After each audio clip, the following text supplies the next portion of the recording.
The Adult Reading Roundtable has been dedicated to developing readers' advisory skills and promoting reading for pleasure through public libraries since 1984. Led by a steering committee of Chicago area librarians, ART plans and presents readers' advisory training, in-depth genre studies, book discussion training, and a wide variety of other professional development opportunities for librarians and library staff. ART is also a creator of the ART Popular Fiction List, a self-evaluative training tool used for testing library staff's readers' advisory knowledge. The latest edition of the list is available to all ART members and to subscribers of Novelist Plus in their Reader's Advisory Toolbox. So thanks for listening to that. And I will now hand it over to our moderator, Becky Spratford. Thank you so much, Allie, and thank you to Skokie Public Library and ART for hosting this Zoom today. You are watching the Horror Writers Association and the Adult Reading Roundtable's presentation of the 4th Annual Librarians Day. This panel is called The State of Horror, and that's what we're going to talk about, horror today. With me, I have 3 authors who know a lot about horror: Daniel Kraus, Stephen Graham Jones, and Cynthia Pelayo.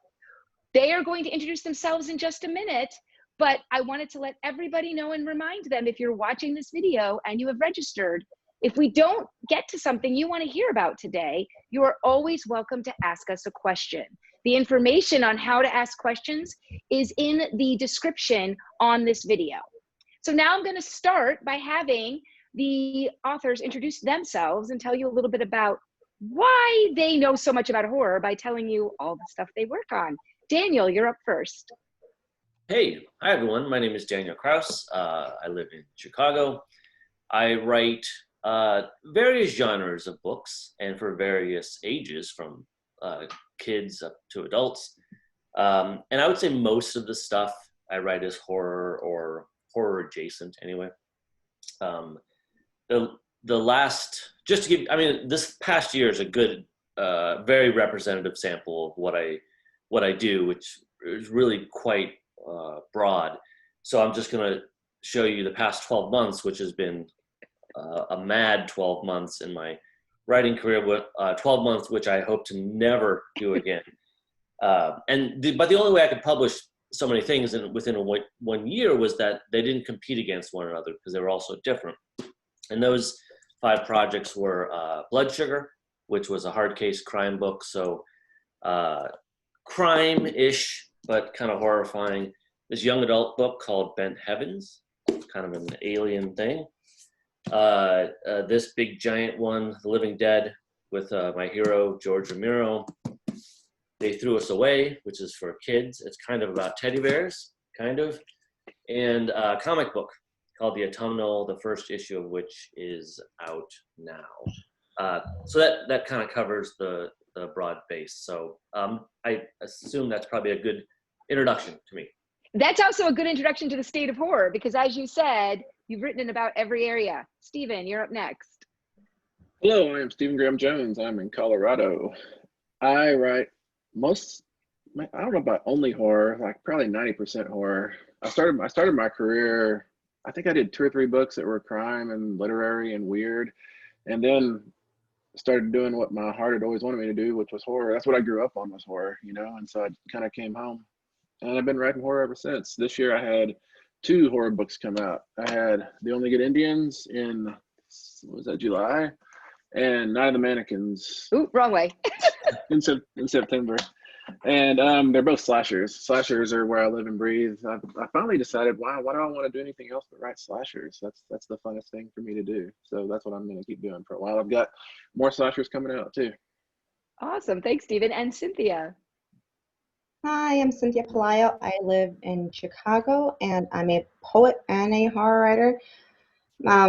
My most recent poetry collection is called Into the Forest and All the Way Through. It's a true crime poetry collection highlighting 109 cases of murdered and missing women in the United States. The majority, probably half of the cases, are women of color. I've also, like in terms of recent works, I've done a lot of anthology works. Pa que tú lo sepas, which is a Edgar-nominated anthology for charity for the people of Puerto Rico after Hurricane Maria. Both Sides, Stories from the Border. I have a short story in that as well. I also have my, I guess, my adult horror debut, Children of Chicago, coming out in February. That I'm very excited about. I guess it's a little bit older YA in a way, but it's still considered adult horror. So I have a lot of short stories, poems, anthology work. And in terms of what I write, I used to write exclusively a lot of Latin American folklore and myth, and I've kind of branched on beyond that, and I'm focusing more on ideas of loss and sorrow and this dance between good and evil. And I'm very fascinated with that. There's sometimes a very fine line between what is good and what is evil. Thank you so much. And that's exactly in a nutshell why I brought you all together. As people can see who are watching this, you all write horror, but you all write it in a different way, in different formats. I mean, Stephen didn't mention, but Night of the Mannequins is also a novella. So we've got poetry, novellas, short stories, comic books, children's stories, YA, all here on the screen with 3 authors. All of you are also extremely prolific, as you made clear with all the work you're doing. So my first question is for you, before we get to what horror really is right now in your mind, because we're going to talk about that, but I want to talk about how you take what you think horror is, and I think Stephen hint on it a little, so we're going to start with him. And how do you turn that into stories for other people? So what are you trying to, how do you approach the genre when you're writing, and what are your goals in creating fear in people? Stephen, if you could go first. You know, initially when I started writing a lot of horror stories, I thought, I'm going to get these nightmares out of my head and force them off on other people, you know? Because I want to be able to sleep. But it turns out that when I put the scary stuff on the page, that just gives it higher resolution, you know, more delineation. So my shadows become more populated. And it doesn't actually help me not be scared. It probably just makes me more scared. As for how to share that with a reader, I mean, there's all the craft, the technique, but that's not really what it's. I mean, that's what it's about. Of course, that's how you do it. But I think that there's a lot of readers out there, like myself, anyways, who like the visceral response that horror elicits or provokes. And if I can push people's buttons enough that they don't go to sleep, or they don't walk through this parking garage, or if I can make their world a little more haunted, a little more populated with teeth, then I feel like I'm doing my job. And that to me makes the world more exciting. It's not that I want to make the world dreadful and unhappy. It makes it more exciting for me, you know? And that's good. And you get to share it with other people who like it too. So that works. Cynthia, what about you? How are you approaching horror as a writer? Cynthia, did you hear me or not? Sorry. Cynthia? Oh, yeah, okay. Yeah, my internet connection is still acting up a little bit. Can you hear me? Yes. Okay, so sorry. My internet is still like misbehaving. But in terms of how I approach horror as a writer, like I said, I used to exclusively write Latin American folklore and myth when I first started writing, and I think it's because I just didn't have access to those stories growing up. I have an MFA, and so when I was working on my MFA, we did a lot of exploration of fairy tales and folklore at that time, and what I've noticed was I didn't have any access to Latin American fairy tales or folklore. Everything was by word of mouth, and so it was very important for me to get those stories down. And so that's what my earlier work focuses on. But in terms of like my most recent work has just been,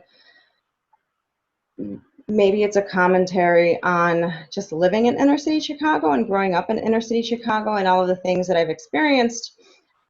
It's a beautiful city, but it's one that I've experienced a lot of pain here. I've seen a lot of people experience pain, and Chicago is this boogeyman that's always in the news, and I feel like I want to be able to take ownership of that story. And as someone that's lived in the northwest side of the city her entire life, I feel like there isn't a lot of stories about people like me, that people that look like me, and that's what I've been trying to discuss recently, like almost creating my own mythology in the city of Chicago. And what does that mean? And what is this horrible, beautiful, scary place that the news is always talking about? So that's what I've been focusing on recently.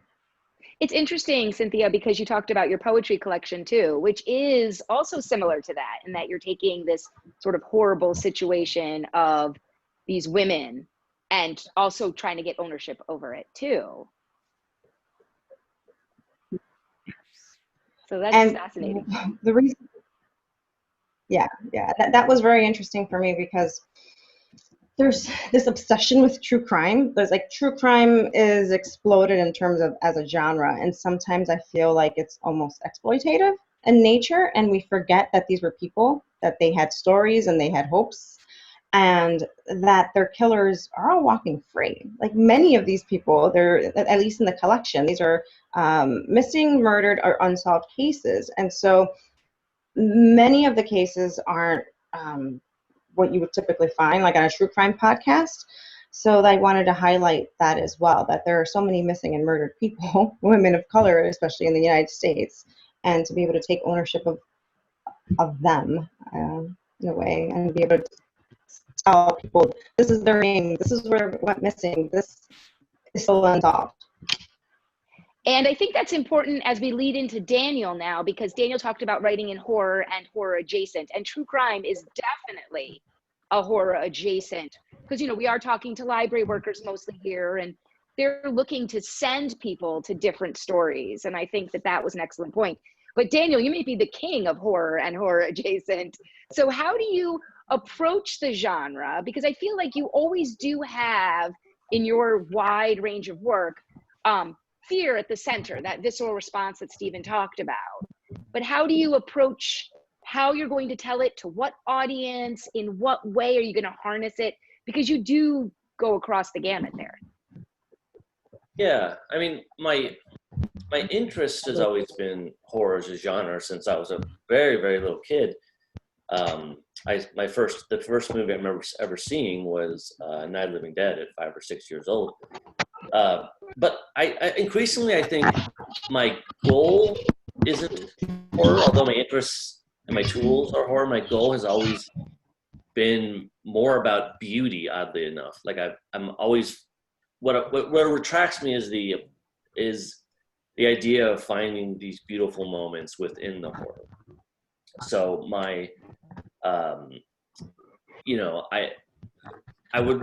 I'll write things that are very grotesque, but with the hope of it resonating in some sort of other way, using the tools of horror to elicit a reaction of beauty, essentially.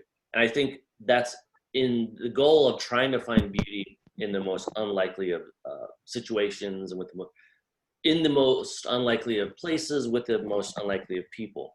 And I think that is how we have a hope as a civilization, is if we can find beauty in the places that we think are dark and terrible. It kind of goes back to what Cynthia was saying. Like, there's horror, or what we see as horror, or what is presented to us as horror, but within that there's beauty, there's commonality, and that's always sort of the driving thing for me. It's less about the fear. That's more the tools that I use. And I think that a lot of what you hit on, I know people watching here, and you know this too, in library land, people love Rotters. It's a book they give out to a lot of people. And I think when you talked about sort of the gritty and the beauty, that is a great example for the people watching to understand that if you kind of look at that, you can see sort of in the nutshell what you're talking about. Yes, Stephen. Can I change my answer to Daniel's? Yes. Actually, that's the idea. So I would like us to keep having a response. So do you have something to say to what he said? Because I think you do that too. No, I totally agree that I look for those moments as well in my fiction. And I think what horror allows is that when you have all this terrible, bloody, all this bad stuff going on, that then when you luck or stumble onto a moment of that rises above that beautiful moment, or whatever it is, that gesture, that decision, that it doesn't have to be like a unicorn with an angel on it and a rainbow over everything, you know, because you can just do a little bitty daisy, and in contrast to all this terrible stuff going on, that daisy is going to be amazing, you know. And that's what I think, that's one of my favorite things about horror are those little moments like that, you know. Yeah, They absolutely. definitely stand out. They stand Yeah. out more when you pull that beauty in. So, Cynthia, are you still there, or have you moved on? She's logged back in, I believe. Yeah, I think she is too. I was hoping maybe with her audio. Well, then let's talk with both of you till we get her back about how you guys approach horror as consumers. What do you look for? Because here, let's give a little context. Again, we're talking to library workers, and it is well documented that library workers as a whole are not huge fans of horror. There's some of us like myself and a few others that really like it. But as a whole, when they've been polled by different library groups, they're a little afraid of it. And one of my jobs is to get them less afraid of it. But the idea is that I try to provide examples for people on why other people like horror. And so maybe what you're seeking out. And I know the two of you who are on here right now till Cynthia gets back are also big movie watchers too. So feel free to talk about sort of how you approach horror as a consumer and what you really look for. We can start with you, Dan. Well, I think, you know, there's always two ways to look at it for me. There's sort of comfort food and then more challenging fare. And I think a lot of us, and definitely me, alternate between the two. You know, for Stephen, it may be slashers as the comfort food.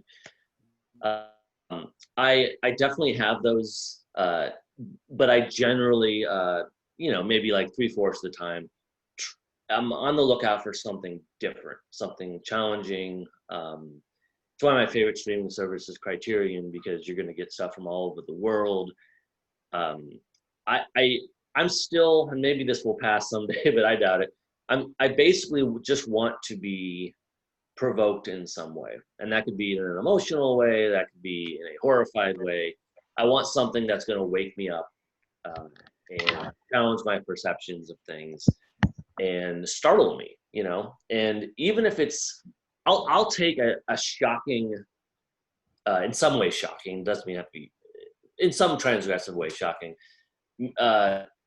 sort of good film over a perfectly executed movie that just is sort of pat. You know, I always tend toward the raw and the stranger type of things. And for libraries, I would say, you know, although it's a fear-based genre, there's certainly nothing to fear.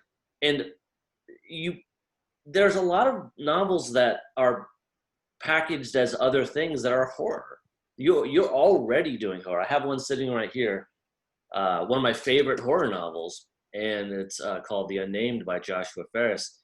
And this was just like presented as a, you know, literary fiction from a well-known award-winning writer, but it's a horror novel. So you're already dealing with them. They just have different kinds of covers.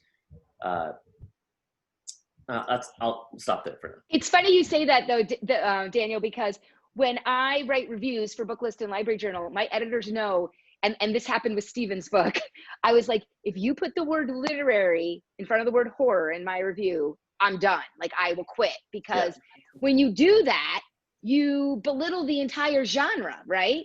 Because just because Stephen's words and you know, and even Cynthia's poetry is beautiful to read, it's about horrible things, that doesn't mean it's better than a slasher book that Stephen's written, to keep it with you. You know, it doesn't make it better. It doesn't, because literary makes better. And Daniel, you're absolutely right. When I have to make the Library Journal horror preview article every year, and I am trying to go into Edelweiss and look for those BISAC codes and figure out, people run away from horror. You know, it's okay to put it with Daniel. It's okay to put it with Stephen. It's okay to put it on Cynthia's book because people know them, right? It is not okay to put it on that Ferris book, right? He wrote a horror book. Colson Whitehead embraced it, but he had to write an all-out zombie novel of his own one, right? There's a lot of people who run away from the term. And it is because it does make some people uncomfortable, but I think that's the entire point. I like to say to library workers, don't be scared of your horror readers. They're not monsters. They just like to read about them, right? So Stephen, yourself as a consumer, because you also are a hardcore consumer of horror. Mm-hmm. I am. I read and watch everything I can horror, and I guess also I'm always playing with horror action figures, you know. But and I've got skulls and stuff here that are real skulls. But yeah, like Daniel, I look for horror. What I look for in horror is the same thing I look for everywhere. I want to be challenged and surprised both, you know. And I, you know, maybe even a third thing for me might be sincerity. That's the main thing I look for in any art that I'm engaging. I want to know that the person who created it actually means it. That they're not just thinking, well, vampire novels are hot, I'll do a vampire novel and make a little money.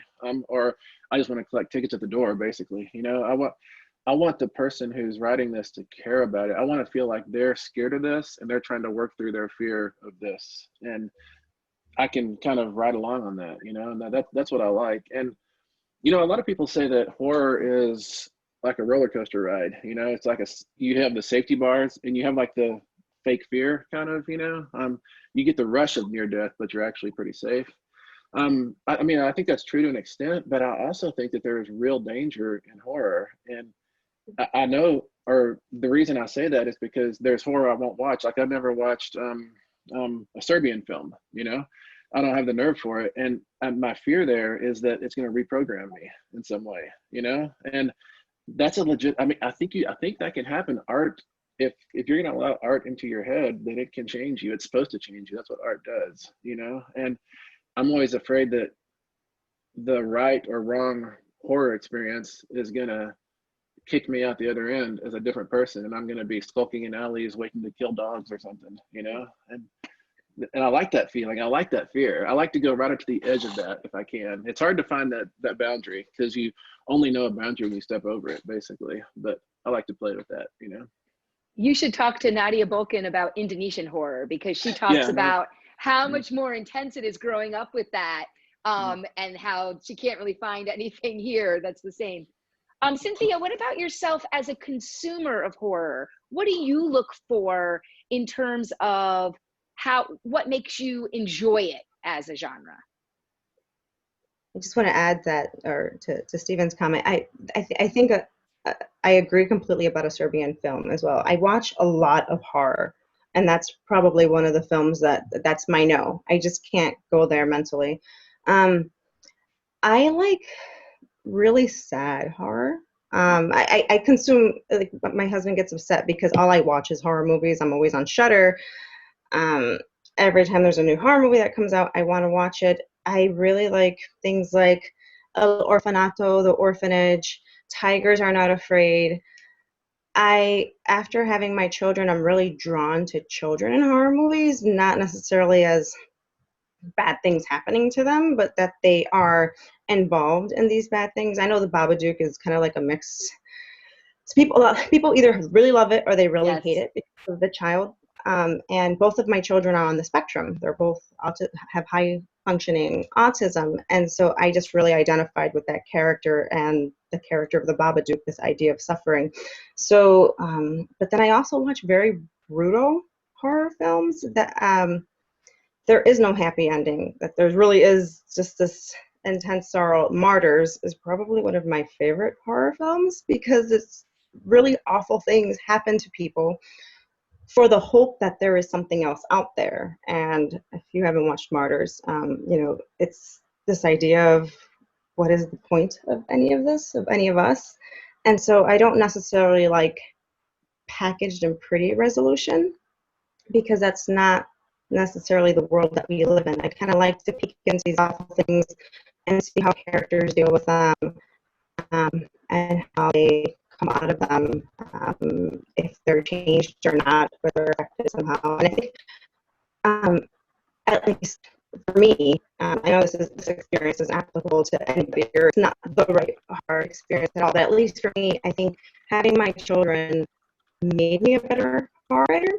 I personally experienced a lot of awful things on my way to try to have children, in terms of fertility issues and these strange things. I mean, as a woman, your body becomes a science experiment. So I think a lot of that emotionally impacted me and kind of made me look at horror in a completely different way. So that's that's the lens that I approach horror with today.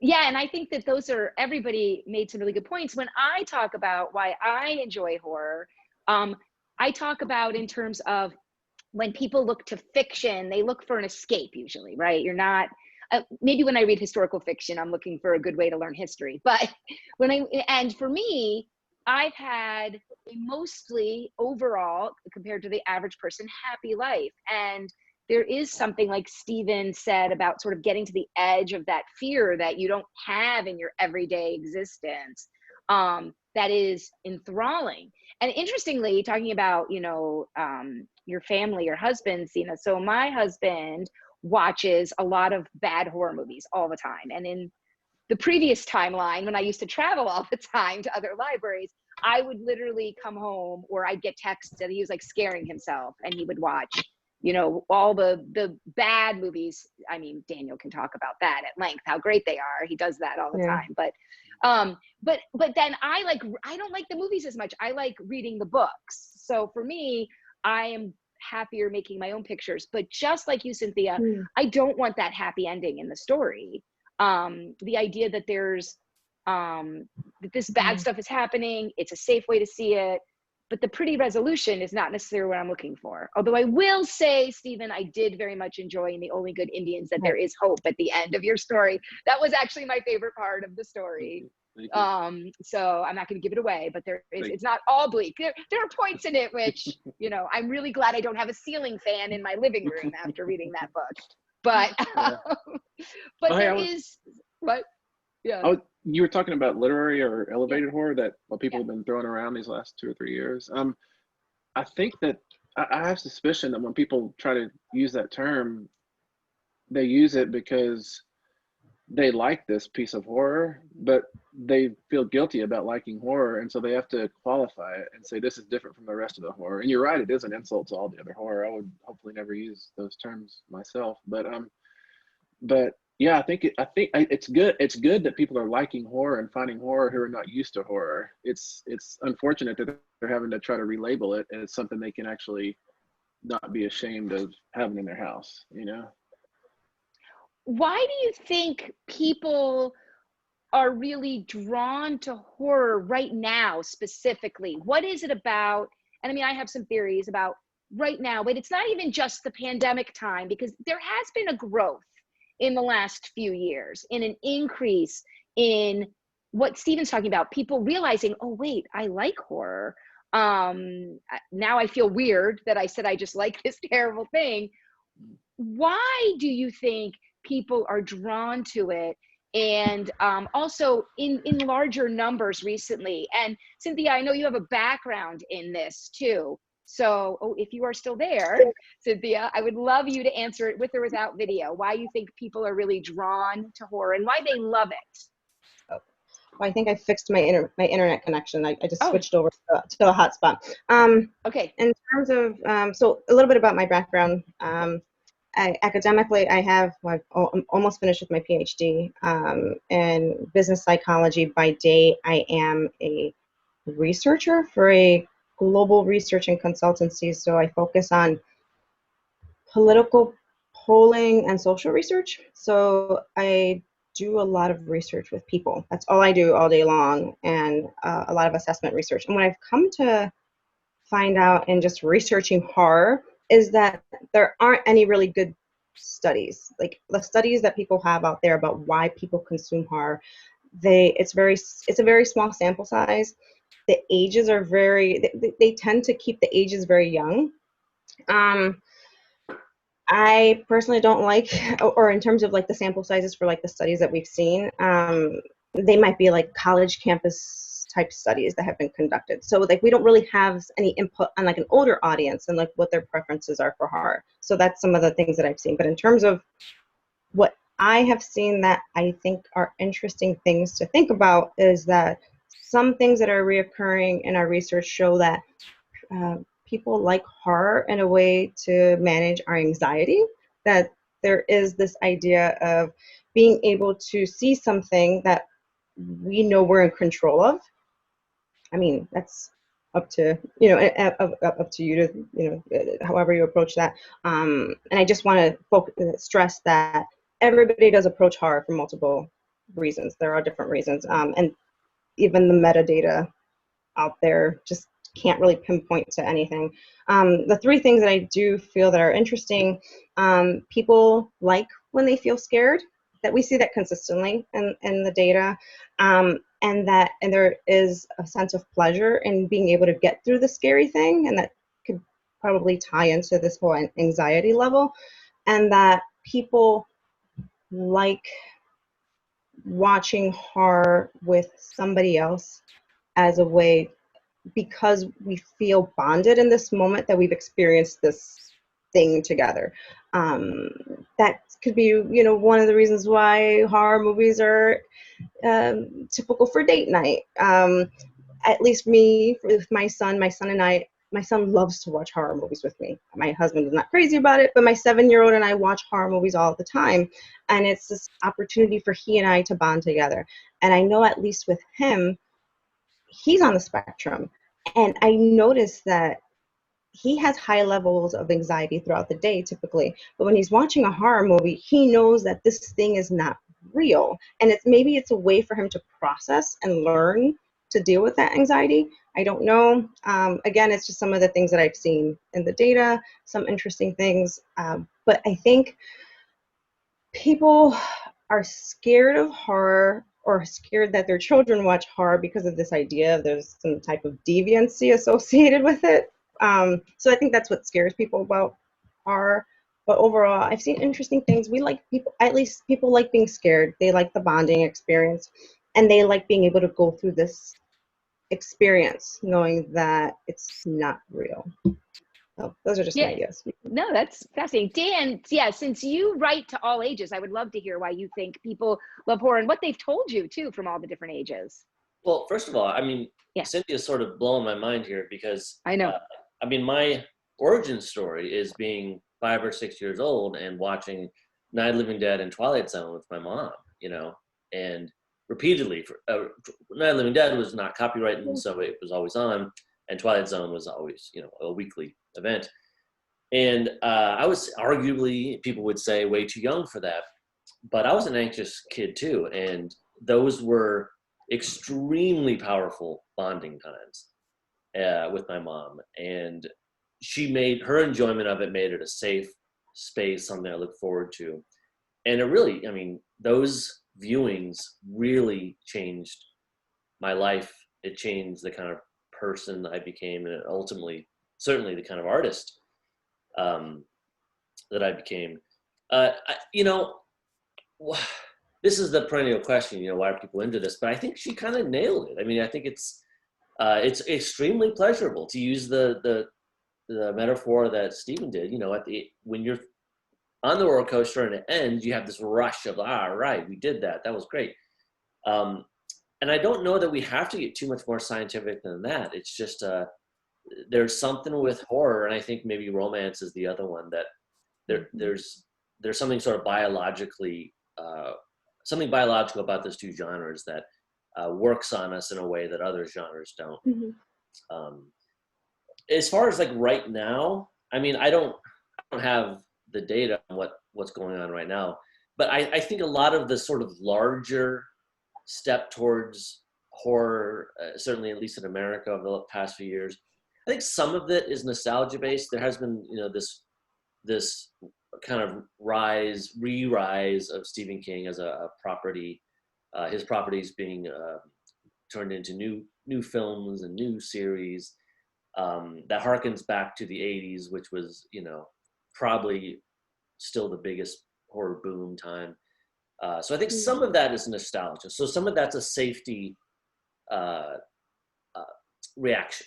There was this time in the past, and going back to that, there's a safety and a comfort in doing that.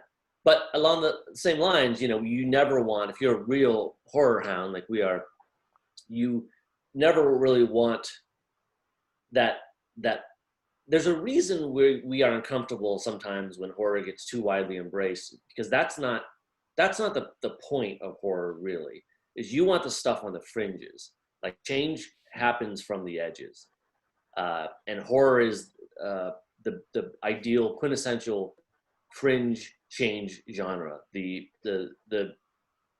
changes that happen in the world of art often happen with horror first. So you always want those fringe weirdos out there doing their fringe weirdo stuff.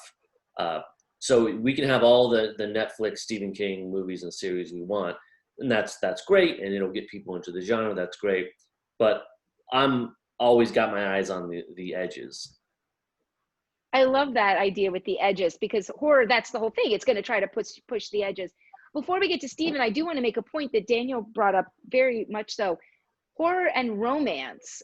So I taught graduate school for many years in library school about readers advisory, which is what we do. And those are both genres of the emotions. And the whole point of those stories, both romance and horror, is to make you elicit a real emotion from a fake story, right? We take fiction and we get you real emotions.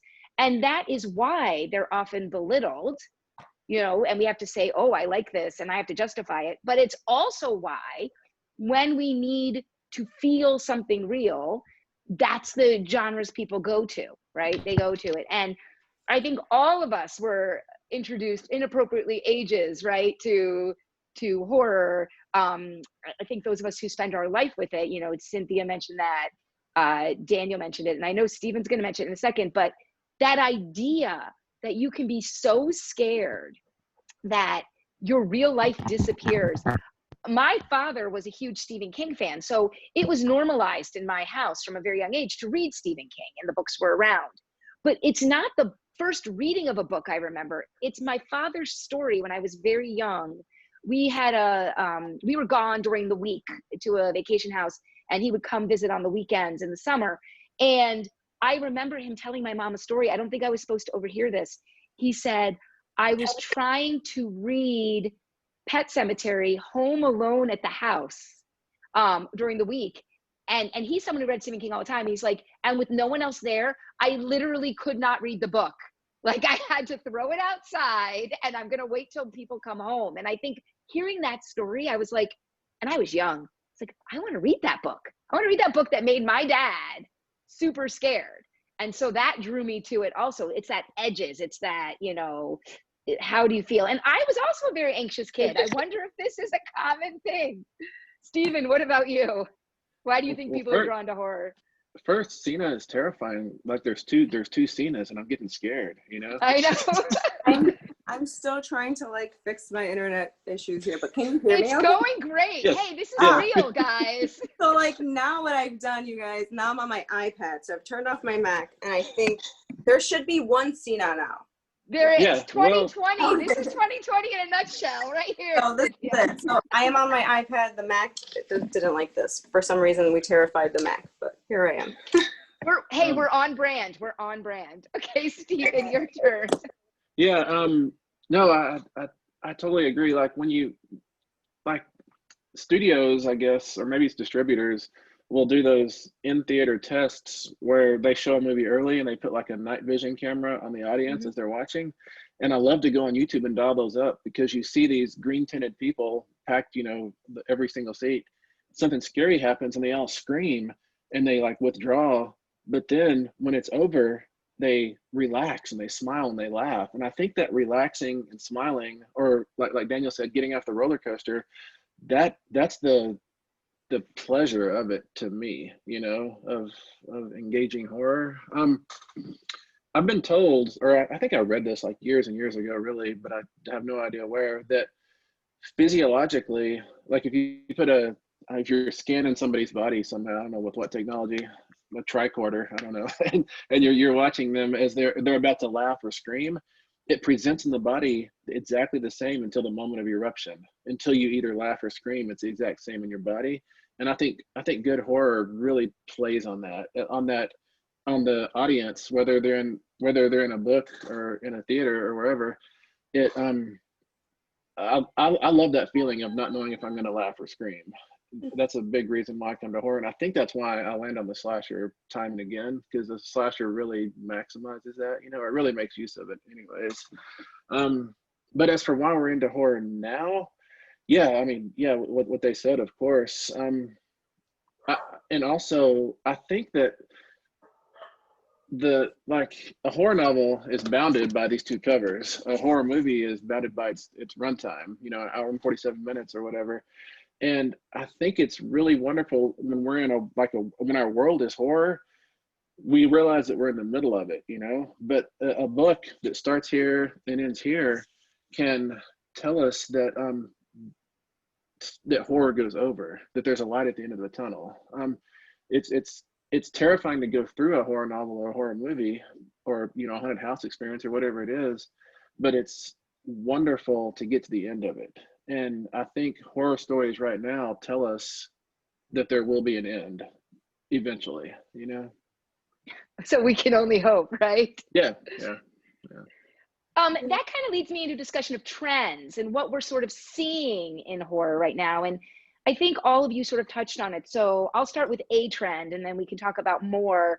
But one I've noticed actually for many years, and of course it's erupting this year in 2020, is this idea of reckoning with racism, but specifically H.P. Lovecraft, right? Who is sort of the center of the way people are tackling racism in horror right now. Because just in case you don't know out there, library people, he was, very important in what he wrote, but he was a horrible person who hated probably all of us on this screen.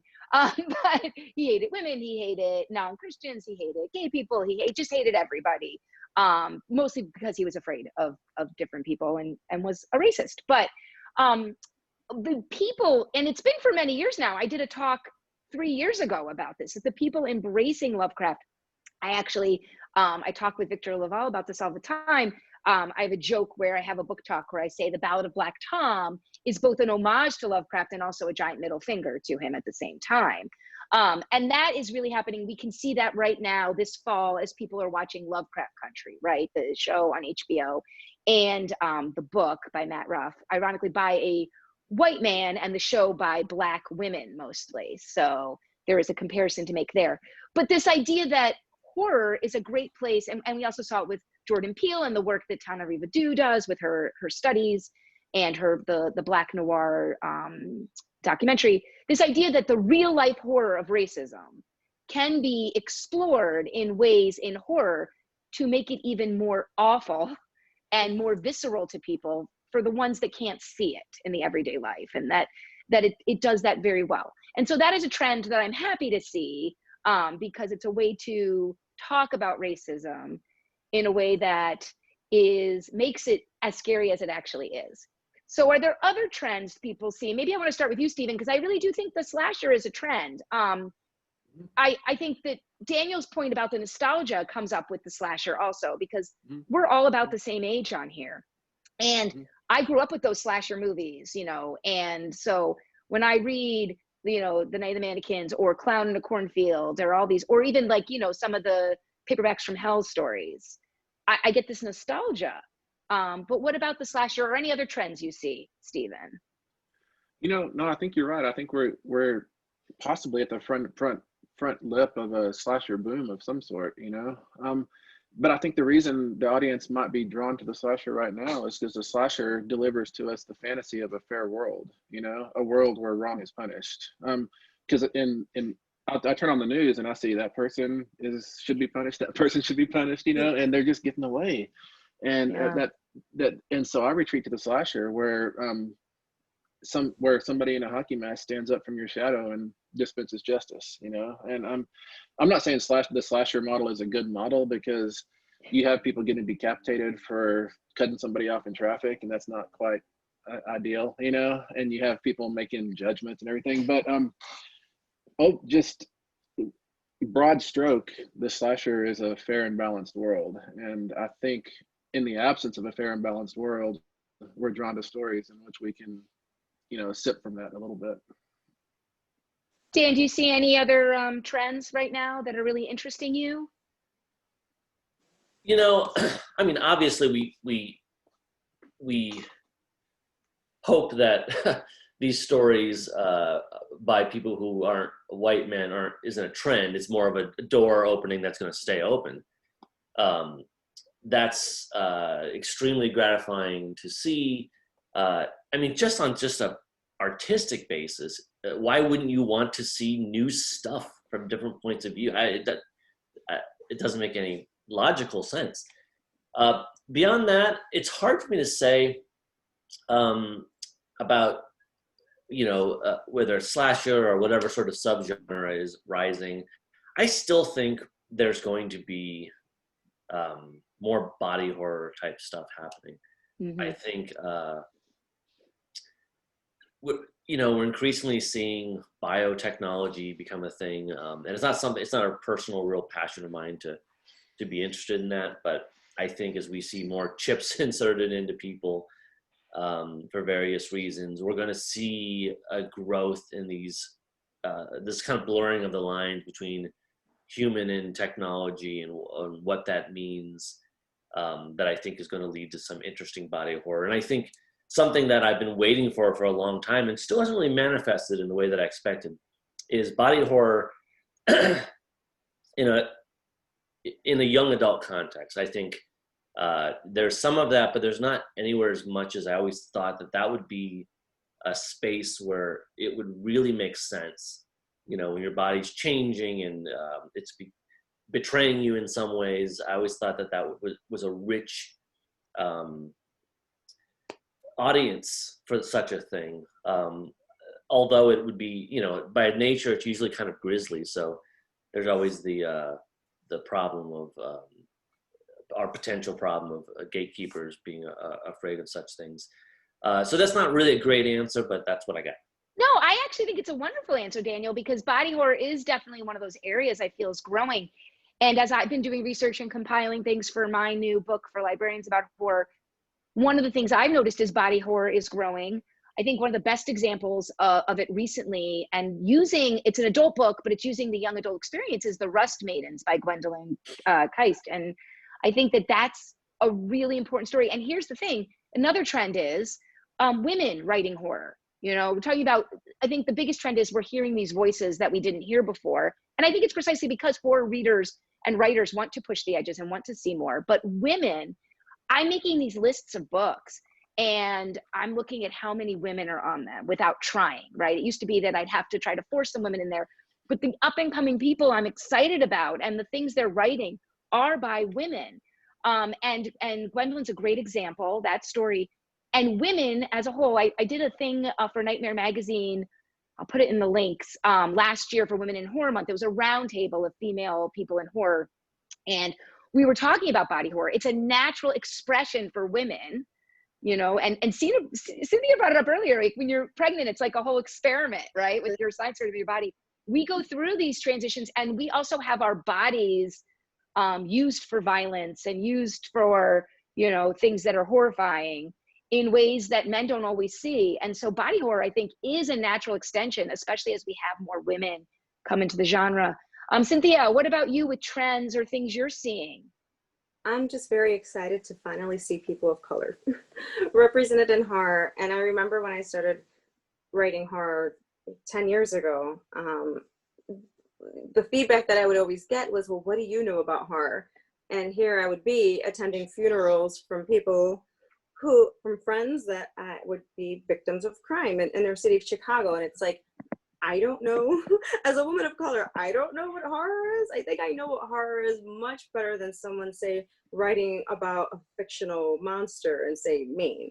And no insults to people like that write about fictional monsters. But I think that people like me who have, especially inner city people of color, our experiences are very, I'm trying to say this as eloquently as possible. My father, for example, came here in the 1960s. He remembers black and white water fountains. He remembers being kicked out of restaurants because of the color of his skin. And so our reality has always been, you are the other and you don't belong. And so I think that I'm very excited to finally be able to see people like me to be able to write these things, and not just writing stories that are along those lines, that we are the other, but just being able to write any type of genre. That's also very exciting for me as well. Other tons of women in horror, which is very exciting. I think we cannot ignore the political landscape that we're living in at all. And so I think what we're going to start seeing also in horror is a lot of tribalism. And I'm really interested to see what this growth of conspiracy theory is going to do in terms of horror literature, because we're seeing a lot of misinformation, calculated misinformation campaigns, a lot of conspiracy theory. Is that going to be able to translate? Like, what is going to happen with horror in terms of that? So I'm really curious about that aspect. I'm just curious about the next few months. I think we're going to be seeing a lot of interesting works coming out. I was Daniel. just going to say, I think tribalism is a perfect answer. I think that's something that everyone, and I guess regardless of your politics, everyone's feeling like they're drawing back and putting up the defenses and getting ready for one siege or another. I think that's a constant growing fear. I think that might be the number one answer. And it's not just what we're seeing on the news. A lot of this we're experiencing at within our families. I have a great example. I have family members who are anti-vaxxers, and it's like, I have children who I'm a scientist. I believe in vaccination. I have children that are on the spectrum. So how do I reckon that I have family members that believe that this is poison that I've given to my children? So I know that's a personal example, but I think a lot of people can have examples like that they've experienced in their family, media. So I think we're going to see a lot of that type of anxiety within horror. And I think you've all hit on this in every one of your answers. And I think that maybe the trend is that the real world is seeping into horror. Now, it always has, but maybe that's why we have more people coming to it, because they're seeing more horror in their everyday world. And so they're finding things in the stories that connect them in a way that they can't find in other stories. And that's an interesting thing to think about, right? Who knows what's going to happen? I hope it's great for horror, but better for the world. Let's just say that. Excuse me, as we start to sort of wrap up a little bit, I'm going to give you guys a chance to plug things you're doing at the end. But first, I would love you to plug some of the authors that are really exciting you right now. Maybe even if it's people that you've read stories from. I know, like Cynthia, let's start with you, because I know you were just reading for a anthology. So you're probably full of people you love. But in general, who are you really excited to tell people to check out?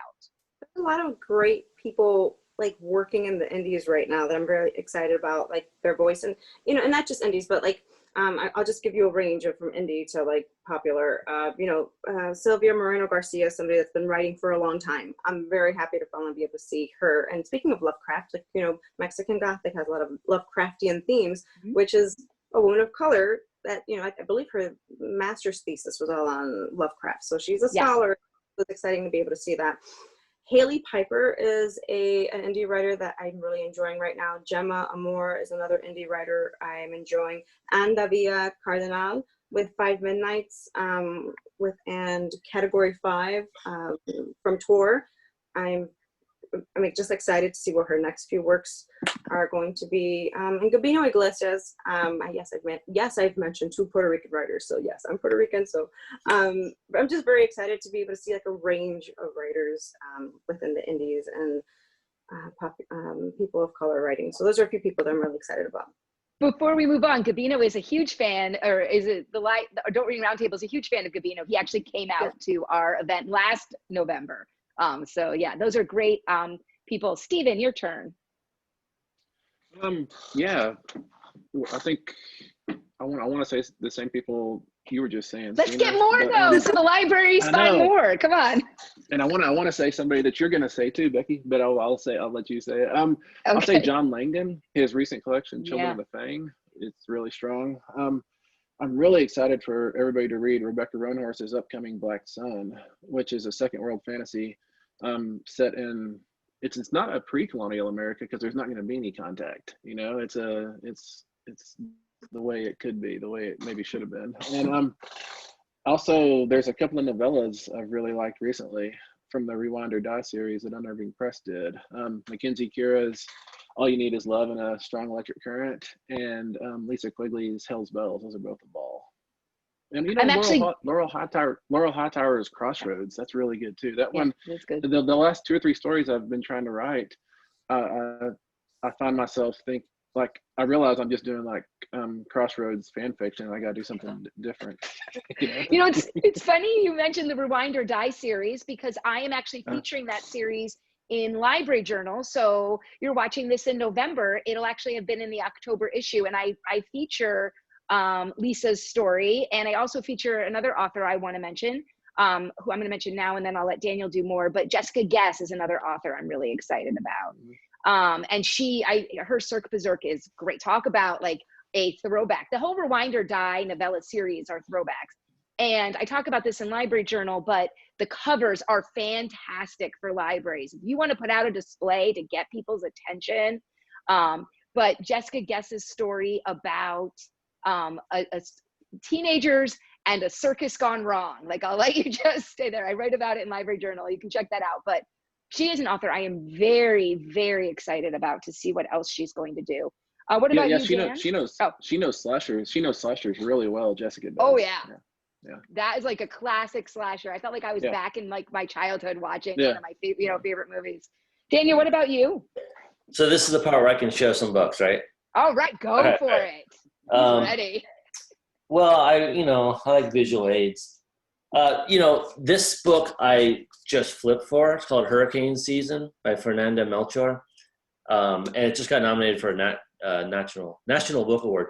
So I feel like it's rare when a book that I have totally, that's so like effed up that it's like I've become obsessed with it, gets that kind of recognition. So I'm really excited about it. I did a short story with her that we presented in Mexico City. And she's just amazing and is going to be a huge, huge author. And this book is just incredible. This is my favorite book that I've read this year. It was called The Seventh Mansion by Maurice Meyer. This is not it, but I wanted to hold up something. This is another book by her. I read The Seventh Mansion in digital ARC, so I don't have a physical copy of it, but I can't recommend her books enough. I'll read anything this guy writes. Ahmad Sadawi. This is Frank in Baghdad, which is just tremendous. I have to pause here. Daniel, you told me to read that book. You also told me to read The Seventh Mansion. Two of the best books I've read. But the Frankenstein in Baghdad, I give that out to anyone looking for a good story.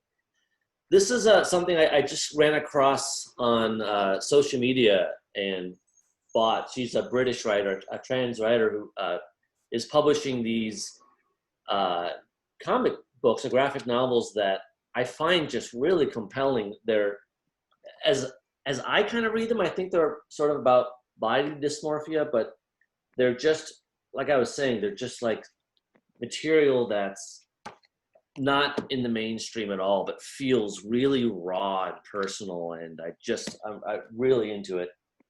And this is, as far as just like sort of a right down the middle horror book, I really liked We Need to Do Something by Max Booth, which is, I love single location horror, and this is about the smallest single location horror I've ever read. It's just a tiny little bathroom. The whole thing takes place. And I guess lastly, I'll just mention one of my favorite writers of all time, Kathy Koja, who's still doing great work. And her first novel, The Cipher, which is my favorite horror novel of all time, is being re-released. It either just was, probably as of this viewing, it's probably been reissued, which is decades behind schedule, I think, anyway. Like, she's somebody who should be really famous. Like, she's somebody who the average horror writer on the street should know her name, or horror reader. Just, I never get sick of extolling Kathy Koja's work. Her new collection, Two Velocities, is getting really good. buzz, and I know libraries are starting to pick it up, and it'll be nice to be able to get the cipher. And Cynthia mentioned Sylvia Moreno Garcia, and some of her older works are also going to be reissued by Tor Nightfire, which I think is also something we should mention to everybody, that that's going to be a game changer in 2021, that there's going to be an entire horror imprint from a major publisher, in this case from Macmillan, that it's going to make the books a lot more accessible to everyone. I do want to go back to, I have one more author I want to mention for people, and I know it's the one Stephen wanted to mention, and it's Usman Malik, who's a Pakistani and American. I think he's got dual citizenship. He writes, you've probably read his stuff in all the Ellen Datlow collections and novellas and things. And that's another thing, by the way, Stephen mentioned novellas. That is a huge trend that libraries should be looking for. These short works, Night of the Mannequins, Stephen's book is a novella. Tor does a great job, but lots of people are doing them. Because I mentioned Ballad of Black Tom, which is a novella. I feel like it's the perfect format for horror, because you can read it in 1 or 2 sittings. You keep that emotion with you. It's like watching a 2-hour or less horror movie. And Usman Malik has done that, and he's an excellent short story writer. Go look at your table of contents on your year's best horror from Ellen Datlow or any of her collections, and he's in a lot of them. I'm really excited. He just sent me a PDF of his debut collection, which is coming out in February, and I'll be reviewing it for Library Journal. It is Pakistani-based horror. It's based on myths and legends, sort of what Cynthia was talking about with using the Latin American myths and legends. And it's going to feature 7 gorgeous, I've only seen drafts, but I'm getting them in soon, gorgeous drawings by Pakistani artists are also going to be incorporated into it. So it's going to be a beautiful collection that will be available all over the world. And he's just a great writer. Every story I've read by him, I feel like Stephen, I've talked to you about this, but like I met Stephen through his stories, met him as a writer, and was introduced to so much more. And I feel like that's what's happening, the same idea with Usman Malik. And definitely look for that collection and for works by him, which also gives me a larger shout out to a trend that didn't come up before. You guys gather your thoughts on closing, what you want to tell people. But the international voices, the books that were not written in English being in translation, works in translation in general are moving up. And Daniel talked about the National Book Award, and they do have a translation prize now too, because there's so much more in translation coming out. And it's because the publishers are finally putting this emphasis, rightfully so, on getting the stories from the whole world into English. And so I do know, and I don't think I have it down here to show and tell like Daniel, but Valancourt is putting out a book of international horror. There's a review of it in the October issue of Library Journal by me. And they worked really hard to get almost every author whose work was never in English before and try to find those top authors. And they went to each country and looked at their horror awards to try to identify authors that we have not heard of in English before. And I think that's a really huge trend. But also this idea of stories. Stories are important in horror. Anthologies, please add them to your collections so you can discover authors like the ones here. And finally, another big trend, and Cynthia mentioned her poetry collection. I cannot say enough about horror poetry. There's also a resurgence in people reading poetry. And for me personally, horror is the best way to look at poetry, or poetry is a really good way to enter poetry for people new to poetry, because it's all about the emotions. I really like, Raw Dog Screaming Press does an excellent job with getting out poets. And you can look to the Bram Stoker Awards database on the web for some of the best poets out there right now. So that's what I want to say about things I'm excited that are coming up. Now, I do want to give everyone a chance to sort of close up. We've been talking for just about an hour, a little bit more. Close up and share sort of what you want to share, last parting thoughts, let people know what's coming out by you again, because I really want libraries to order books by these authors and the authors they've mentioned. These are all excellent titles to consider. So let's start with Cynthia, then Stephen, then Daniel. Sure. Children of Chicago, please pre-order Children of Chicago. It is my most favorite book that I've written, and I think it's finally the voice and the story that I want to tell. It deals with inner city gun violence with fairy tales. So it's all told a tragedy, a modern tragedy with a fairy tale. So I think people will enjoy it. Other things that I have, poetry, Into the Forest and all the way through. I also have Poems of My Night through Raw Dog Screaming Press for anyone that would still be interested in. That's an older work, but it's a response poetry collection of me responding to Jorge Luis's Borges's work. I also have just a lot of like short stories and poems. There are quite a few that are on the Horror Writers Association recommended list. So take a look at that list as well. It's a really great place to go for just like recommended works that's available right now. And I, before I'm done, I do want to tell Daniel this about They Threw Us Away, because I do want to highlight that. I think people should pick that up. So I started reading that to my son. Here, I have show and tell. Yeah, sure. I started reading that to my son, and he's really high functioning, but sometimes I have to like point the obvious to him. And so we're like a few pages into it, and then, you know, the Teddy, who's named Buddy, he's like, you know, stepping over banana peels and all these things. And I told him, do you know where Teddy is? And my son just starts crying and says, he's in the garbage. So Dan, you made my son cry. All right. But she's not upset about it. Well, let's let Dan go next then. We'll do Stephen last. Dan, any parting comments? No, that's great. Yeah, that was the goal, right? That was the goal. So. But he was like, this is an adventure. We have to get him out of the garbage. So he was really excited. Yeah, they're going to get out of the garbage. Yeah, so I mean, the current thing is Spoiler! Well, it's not even a third of the way through book one. They get out of the garbage. So there's two more of these coming. One next fall, and then the third and last the fall after that. So that's kind of what I've got going on. And there's 8 issues of the autumnal coming. The first one's out now. And then I got a bunch of stuff that's not announced yet. But I do just encourage everyone to seek out Cynthia and Stephen's work. And yeah, I do want to piggyback on the translated books. I think it's another one of those things that just doesn't make logical sense. Why wouldn't you want new content from new voices? And it's just sort of this largely untapped, massive ocean of work. A Hurricane Season is a translated book. Another great horror novel from this year that I reviewed for the New York Times is Tender is the Flesh by Agustina Bazterrica. I think she's an Argentine novelist. So that's another translated work. It's something we should all be keeping our eyes on. And Stephen. Yeah, like Daniel, I can't say stuff that I'm not supposed to say. You know, but I do have a slasher novel coming out next summer. It's probably about like 2 of these, I guess. And whoa, that's long for you. And yeah, and I had maybe a haunted house novel coming out before that. But I can't say any of those titles.